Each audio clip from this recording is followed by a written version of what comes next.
Happy week 5, everybody. What is up? Welcome into another live stream with Betting Pros. Myself, Matt Perrault, Pat Fitzmaurice, with you guys here for the next 30, 35 minutes or so, breaking down everything going on in week 5.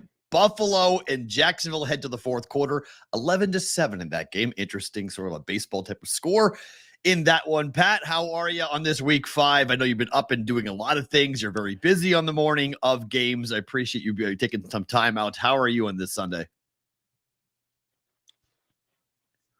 Ooh, did Pat doing well, Matt? Thanks. Got off to a decent start on Saturday.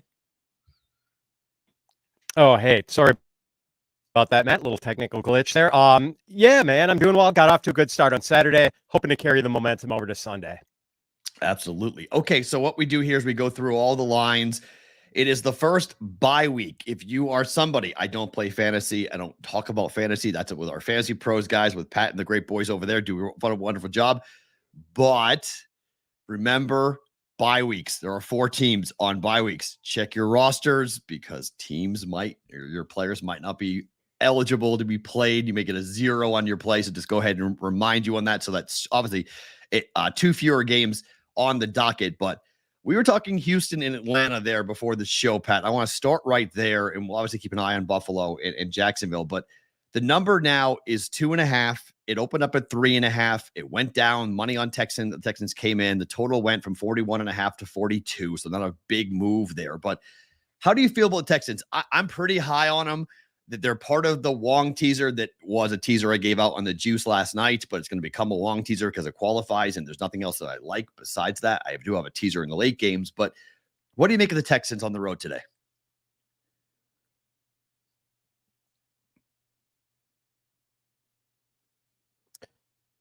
I do wonder spot for the Falcons at. I don't know. I mean, the Texans have been playing really well on offense and now in back with Titus Howard and Laramie Tunsil. I do think they can put up points. I don't know. I think the line's pretty close. I know you like Houston a lot. I don't want to take either side, but I do like the over a little bit here. Yeah, I've taken the game and put it up. I teased it. So I've taken it up to 8.5 for the Texans. So I do think this is going to be a touchdown game one way or the other. I know there's a lot of people that like the Falcons. I've seen quite a few people in the content space and people that I know and I talk to who say, this is a 3-point win for Atlanta, maybe even a 7-point win for Atlanta. So that's where I'm going to go and just take this number up. I got a bunch of players that on my in this high stakes fantasy thing that I'm into that I'm going ahead and jumping up and putting it up to 8.5. Nico Collins, Tank Dell, Damian Pierce, I think CJ Stroud. I think they have a big game today, but I think the overplay could very well be another one. I don't mind that at all, although we do have 2 teams that may look to run the football a little bit here on that. So Damian Pierce over 13.5 rushing attempts is my first prop here for this week here. How do you feel about that, Pat? Because I do think they're going to try to run the ball as much as they can. I know the Falcons stopped the run, but I do think they don't want to have it just be a CJ Stroud passing day.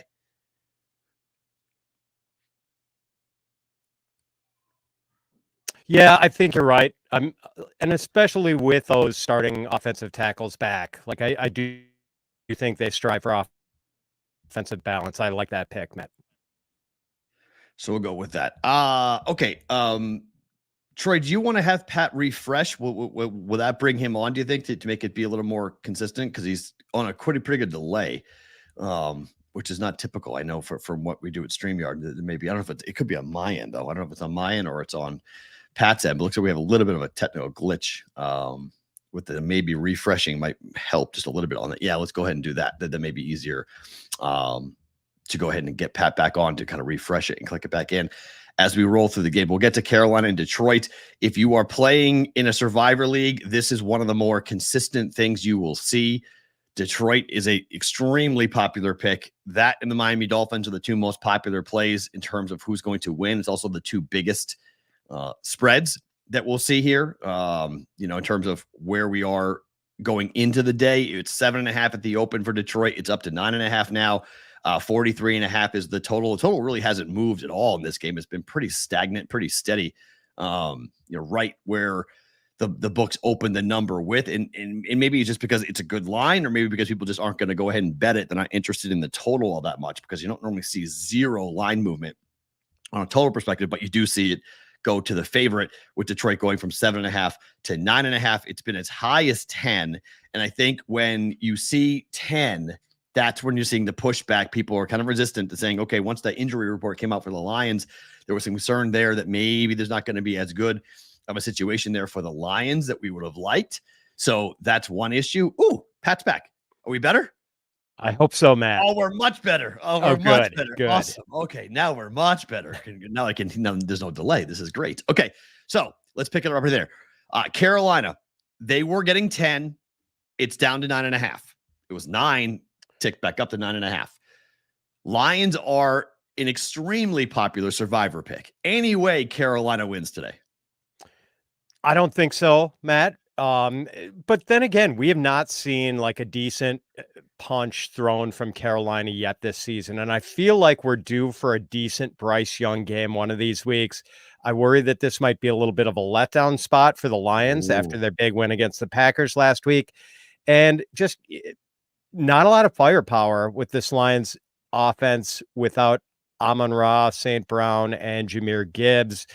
They might have to play a little more conservative, have Goff be more of a game manager. So I do think the Panthers can keep this close. I kind of like the Panthers in the points. Yeah, a lot of people do. I've heard that once that injury report came out, people were like, oh, wait, 10 points? That's a lot. I don't know if they're going to kill the Panthers. So, yeah, I think that could be the right side to take Carolina. It's one of those hold your nose and take the dog type of plays. But in the NFL, that's oftentimes what you got to do. I mean, double-digit dogs. Look at the Jets from a week ago or 2 weeks ago, nearly a double-digit dog to the Chiefs, and they lost by 3. Now, yes, they could have been, if Patrick Mahomes goes into the end zone, yes, they cover that. I get that point, but Mahomes did the right move from a strategic standpoint, goes down at the 2, and the Jets wind up covering.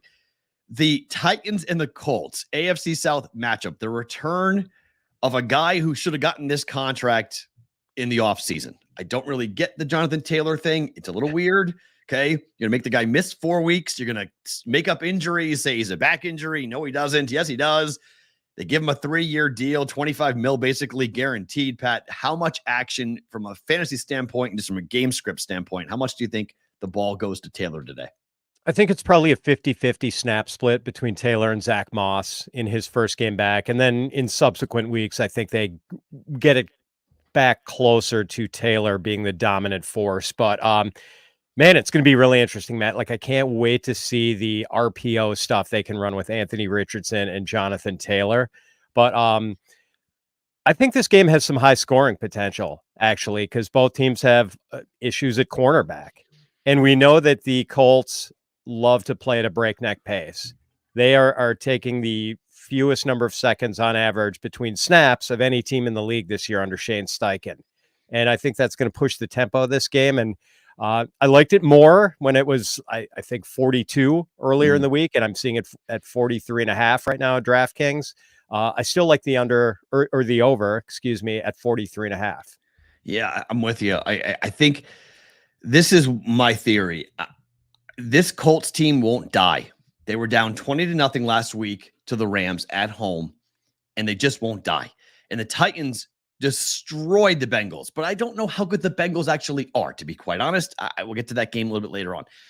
So I'm taking this. This is my Wong teaser. I'm teasing up a home 2.5-point home dog to 8.5, and I'm pairing it up with the Texans, and I go 8.5, 8.5, Texans plus 8.5, Colts plus 8.5. I think they could win the game outright. Can Indy beat the Titans here at home? Oh, I think they could, Matt. The Titans are so unpredictable. Like, you don't really know what you're going to get out of them in any given week. Some weeks their offense looks okay. Some weeks it looks completely dysfunctional. I think they're going to bring a pretty consistent defensive front seven. But, I think the Colts can win this. Yeah, I'm really curious to see what Jonathan Taylor and Anthony Richardson do together running the football. And it could be, they are such boom or bust in that offense. That is a big play offense. They have a tough time kind of just moving the ball slowly on the field. It's either a 50-yard chunk play. They have a tough time. So I'll be very curious to see what the defenses are going to have to do now that you have Jonathan Taylor back there as well to deal with Anthony Richardson. So big help for the rookie. I mentioned the survivor picks, first being Detroit, second being Miami. In either order, could be vice versa. Giants are catching 12.5 points on the road. The interesting point about that 12.5 number in some books now, South Point is at 13, DraftKings is at 13, Caesars now at 13, because the teasers come into play, Pat, in a big way when you got 12.5. You can get below 7. And I feel like everyone's going to tease Miami down to 6.5 and then go ahead and take the Dolphins. Can the Giants keep this close?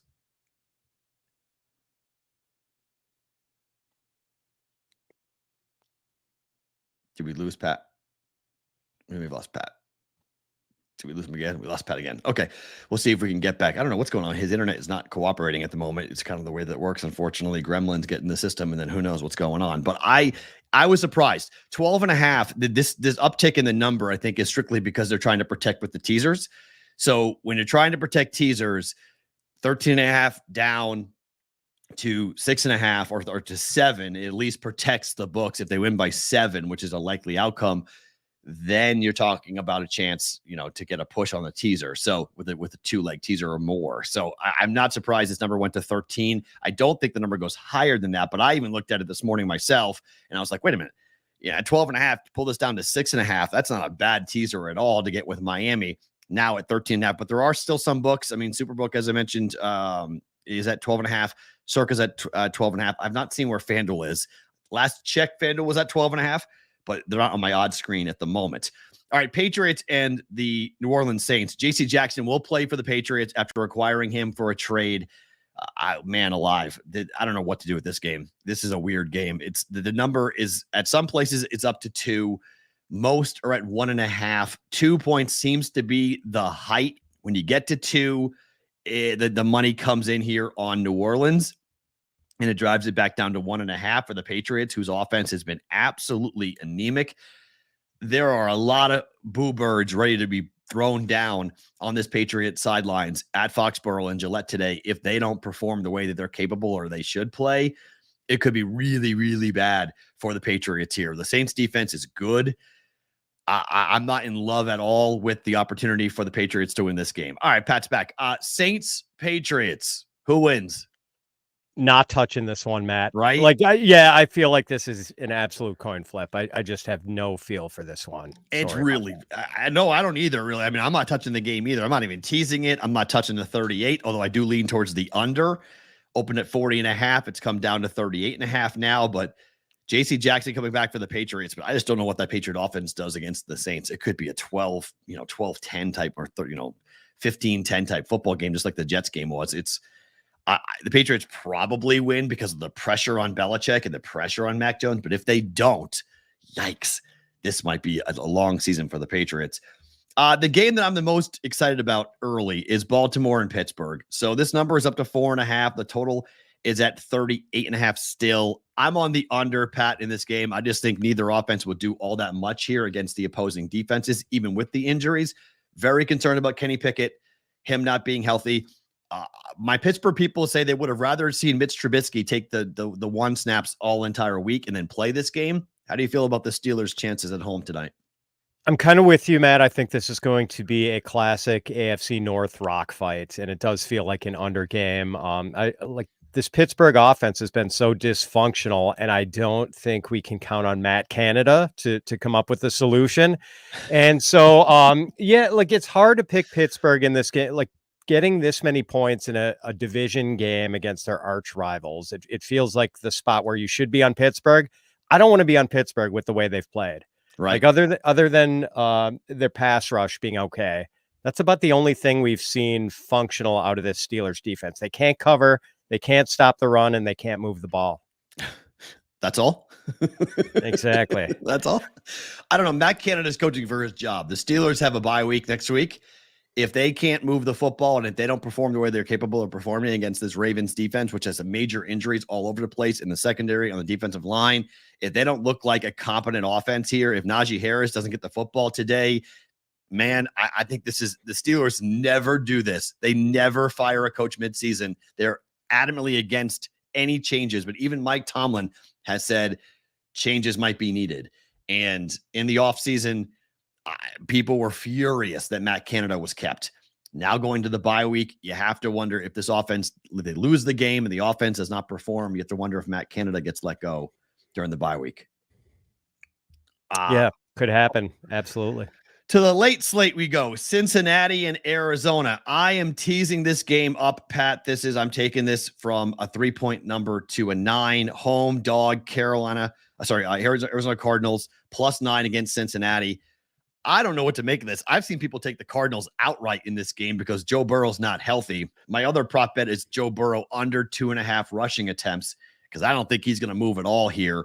What do you make of Burrow and company going to the desert? Not real enthusiastic. We just haven't seen any signs of life, Matt. And like last week was an improvement, I guess, but it was really kind of Joe Burrow in game manager mode. It's so unusual to see that. I jumped in the Cardinals early in the week, getting 4.5. I don't like it as much at 3 points, but I'm not taking the Bengals in this one either. I mean, the Cardinals have been playing some pretty spirited football under Jonathan Gannon. They're not the pushover we thought they were going to be. So, to me, this line feels about right. Where it should be. How do you feel about 9, given the Cardinals +9? That I like.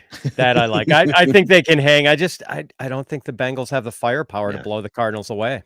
Do you think the Cardinals are going to be in the quarterback market in the draft? Do you think Kyler Murray's the guy? I do if they're in play for either Caleb Williams or Drake May. Right. I don't know if Kyler comes back, like, I don't know if they're going to reach for, Bo Nix if they wind up picking like 8th or 7th or something like that. But I do think if they have a shot at one of the top 2 guys, they'll go that way. I agree with that. And that's why I keep on looking at the prospects of May and Williams and going, okay, there's a huge drop off from just looking at college football, playing amateur scout and just looking at talent. There's a big drop off from the top 2 guys down to number 3, 4, and 5. And there are some good players at 3, 4, and 5 quarterback wise. Don't get me wrong, but you took Murray number 1 overall. And so you better be 100% sure if you're going to kick out the number 1 pick overall and say, okay, we don't want him anymore because you've built your offense around him and you've really tried to coddle to his wants and wishes. I'd be very curious to see what the team does. Should he play this year? Would you play Murray even if healthy? Yeah, that's going to be such a dilemma for them. I'm glad they have to make that call and right. That I don't, Matt, but I think I probably would. Like, I don't know if you can slow play it and maintain Murray's trade value. If you keep him on the bench all year. Yeah. And, I think Murray at some point is going to pipe up about it and make for kind of an uncomfortable situation. All right, I'm wearing the Rams because I think we may be in for upset alert here. Rams, Eagles. Rams are at home. Cooper Kupp back. Stafford's playing at an elite level at the moment. You've got Puka now on one side. You got Kupp on the other. We've got a defense that's good enough with Aaron Donald. Eagles have been skating by. And Eagle fans get very angry when you point out the fact that they've been fortunate to win their games. And yes, they're undefeated, but this could be the game they lose outright. Rams, I've teased them up to 10, just in case I'm wrong. Rams, Cardinals, +9, +10. Can the Rams win this game at home outright against Philly today? I don't think they can, Matt.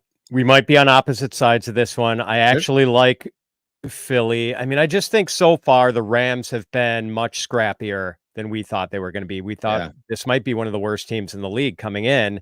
They've been a lot better than that. And, offensively, they've shown a lot of punch.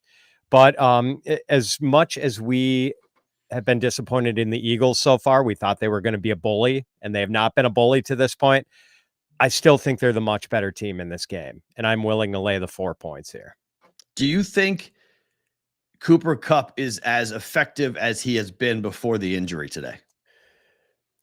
I think he will be. I just don't know if we're going to get the full, 80 or 90% snap share from him. It might be, even though they said there are going to be no limitations, wouldn't surprise me if we saw something close to like 50 or 60% of snaps instead of the full load. Yeah, I think it's going to be, you got a baby. You can't throw him back into hot water immediately, especially against its Eagles secondary and Eagles defense. Right. But we both can win here. You win by Eagles by 7. We're both good. So totally fine with it. Eagles by 7. Let's middle it. We're both cashing tickets. Jets are at Denver. I almost teased this up and then I stopped myself because I was like, I can't do it. But I think that Russell Wilson throws a lot. I'm over Russell Wilson's passing attempts at 29.5 here for this football game because I don't think they're going to run the ball all that well against this Jets defensive front. Broncos are going to lose this game. Can Zach Wilson go on the road and beat Russell Wilson? I think he can. Matt, I think he Right? can game manage his way to another. He did a really good job of game managing against the Chiefs. And, even if he can't, even if there's some hiccups, even if we see some of the Zach Wilson we're unfortunately used to seeing, I think the Jets defense is by far the best unit in this game. Like the Broncos defense has been horrendous. I mean, I think the Jets are going to have success running against Denver, and maybe they're going to have a little success passing too. Not only do I like the Jets with the points, I mean, I think the money line is the play here for the Jets.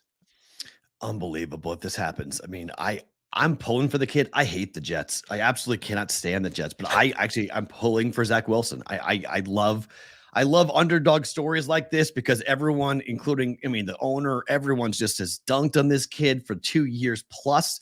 They tried to replace him. I would love to see him just have some success and just look like a competent quarterback because he looks just like a little kid who was lost in a forest trying to find his way half the time. Could he go on the road and beat the Broncos? Maybe. If he looks bad, though, man, this Broncos team is really bad defensively. If the Jets can't score against this team that gave up 70 points already this year to Miami, time in New York. This is a kid they thought they might, I don't know, have something to develop after the Aaron Rodgers situation experiment, and maybe not.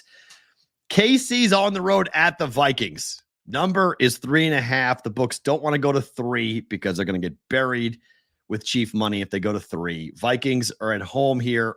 52.5. Dome team, dome offense up against the Chief offense. Obviously inside could put up some big numbers. I don't know what to make of this. I've seen people say Vikings win the game outright and they may do it easily. Did you buy this? The Chiefs could struggle tonight? I don't. We do know that sometimes the Chiefs play down to their level of competition. I don't like taking them as a big favorite. And earlier in the week, Matt, this game was 5.5. It was Chiefs favored by 5.5. I certainly didn't like the Chiefs at that number. At 3.5, I'm a little more inclined to take them. I do think they're the better team. For as well as he's played so far this season and as good as the numbers are, I still think Cousins is the inferior quarterback in this matchup. And it's not even close. So I'm betting the Chiefs here, Matt, at 3.5. Yeah, I'm going to in-game this. I'm going to wait and see if I can get below 3. If I can get below 3 at some point, I think KC -3, -2.5 rather is a play I'll make. The hook just worries me a little bit. I'm like, what am I not seeing? And why is it? This is the Chiefs. This is Mahomes. This is not a primetime game. People are quick to say, wait, it's not primetime. So Cousins should play pretty well. Secondary wise, Justin Jefferson may create some problems there for the Chiefs. So there might be an issue with that. I'm very curious. This is going to be a fun game to watch. There are better games in the late slate, amazingly enough, in my opinion, than the early slate. I like Tennessee, Indy. I like Pittsburgh and Baltimore, but I'm really curious about the Rams and Philly. And I'm really curious to watch KC and Minnesota. And then it all boils right into the game of the day, which is Dallas on the road at San Francisco. Talk about cemented lines, 3.5. And Pat, this thing ain't moving. Books aren't touching it. They love the line. They're getting two-way action. Total is 45.5 at open, 45 at most books. Circa's at 45.5 here in Vegas. I'm on the under 45 in this one. Where are you? Do we see an epic performance? Is this a defensive battle? Who wins, Dallas and San Fran? I think I kind of see it the same way you do, Matt. I'm not really inclined to take either side. I think this line is just spot on. And the fact that it hasn't moved all week, it came out at 3.5. It has stayed rock solid at 3.5. I think that shows there's just not much value on either side here. But I agree with you. I mean, last year when Brock Purdy made his first 6 starts, which was 5 in the regular season, 1 in the playoffs, like he threw multiple touchdown passes in every game, averaged like 238, I think, passing yards a game. Then ran into Dallas in the playoffs and no touchdown passes, 214 yards, kind of struggled to move the ball. I think we see something similar. The Cowboys are still ranked number 1 in DVOA against the pass. I know not having Trayvon Diggs hurts that pass defense a little, but they can still really put on the heat with their pass rush. So I think it is an under kind of game, Matt. I think this one's going to be a little bit of a slog, and I could see it, going under 40 points. And you like the under for Brock Purdy too, passing, right? I do. Yes. That's like my favorite player prop this week. It's a good play. I like it a lot. I think it's going to be tough for this offense to do much. I think they'll run the ball a lot. I think obviously McCaffrey's been so good. I don't love the fact that even if Deebo Samuel plays, how effective is he going to be? They've had some injuries here, but this is like a playoff game. I mean, I think this is just there's going to be so much juice in that building coming up for this game tonight. This is, I mean, you're a little older than I am, but in the 80s and the 90s, this was the game. Niners, Cowboys was the game. I mean, this was a lot of people who are plus 40 are going to harken back to like this game used to mean everything. And now we get a chance to watch it in prime time coming up here tonight. I think it's going to be a big audience for NBC. A lot of football fans are jacked to watch this game, and it could feel very much like a playoff game in my mind. By the way, it's 18-7 Jacksonville with 6 to play in the fourth quarter. Jaguars may just go out and knock off the Bills, which I can't believe it. I mean, I was pretty confident on the Bills. I was like, come on, they're not going to struggle. They scored 7 points here against Jacksonville. Is this London, or is this something with the Jags finding something last week in the game against the Falcons? Yeah, maybe they did find something, Matt. And now, they could go 2-0 in the London swing this year. I think this would put their all-time record in London games over 500 for the first time at 6-5. Okay. Yes. The London Jaguars at some point, so they get a winning record now on this. As Goodell wants to put 4 teams in London, he's talked about that this week. So Jacksonville obviously being one of them if they can't get the new stadium approved and put into place. The one prop bet that I did not get to was I like Desmond Ridder to finally turn back into a pumpkin a little bit here at home. I like him to throw a pick at plus 130 here in this game. You like Ridder here? Can he keep his record untarnished and play well at home today? Hard to see it with the Falcons having put up 13 points over the last 2 weeks, Matt. And like the only issue, I mean, what happens if Ridder has a bunch of 3-and-outs early and they pull him? Like that's the one thing that could short circuit an interception play, but more likely than not, if he is benched, it'll be an interception playing into that. Yeah. So my props. I like that. I like that prop at those odds. Okay, so Ridder plus 130 to throw a pick. Joe Burrow under 2.5 rushing attempts because I don't think he's moving with that calf. Russell Wilson over 29.5 passing attempts because I don't think the Broncos are going to run the ball.